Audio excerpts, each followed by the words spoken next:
Diaphragm వాళ్ళు ఎందుకు పోయింది? డయాఫ్రమ్ వాళ్ళు కొట్టుకుపోయింది. ఎంత అప్పుడు కట్టి 442 కోట్ల రూపాయలతో కట్టిన డయాఫ్రమ్ వాళ్ళు కొట్టుకుపోయింది.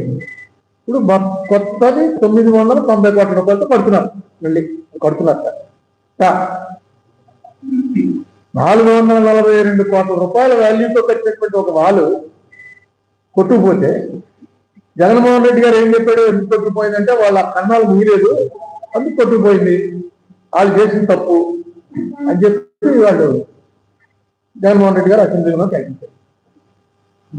చంద్రబాబు నాయుడు గారు డైరెక్ట్ గా దానికి ఏం చెప్పకుండా మీ అసమర్థత వల్లే పోలవరం అంతా పోయింది, యాక్చువల్ గా కొట్టుకుపోయింది ఇప్పుడు జగన్మోహన్ రెడ్డి సీఎం అయ్యారు. సీఎం అయిన వెంటనే ఒక్కసారి పోలేదు. 19 ఫ్లడ్స్ లో కొంత, 20 ఫ్లడ్స్ లో కొంత పోయింది. సో దీని మీద ఎవరైతే 442 కోట్ల రూపాయలు కట్టారో బావర్ కంపెనీ వాళ్ళే ఇప్పుడు మళ్ళీ 990 కోట్లతో వాళ్ళే కడుతున్నారు. అప్పుడు ఎవరైతే ఇరిగేషన్ సెక్రటరీ, అప్పుడు ఎవరైతే చీఫ్ ఇంజనీర్, అప్పుడు ఎవరైతే ఉన్నారో వాళ్ళే జగన్మోహన్ రెడ్డి టైంలో కంటిన్యూ అయ్యారు, ఇప్పుడు కంటిన్యూ అవుతున్నారు. ఇది ఎవరి డెసిషన్? అసలు ఈ రకంగా ఇంత పెద్ద డ్యామేజ్ అయితే కనీసం ఎంక్వైరీ అయినా జరిగిందా? ఎందుకు ఇలా పోయింది? మళ్ళీ ఉంటుందా, మళ్ళీ పోతుందా?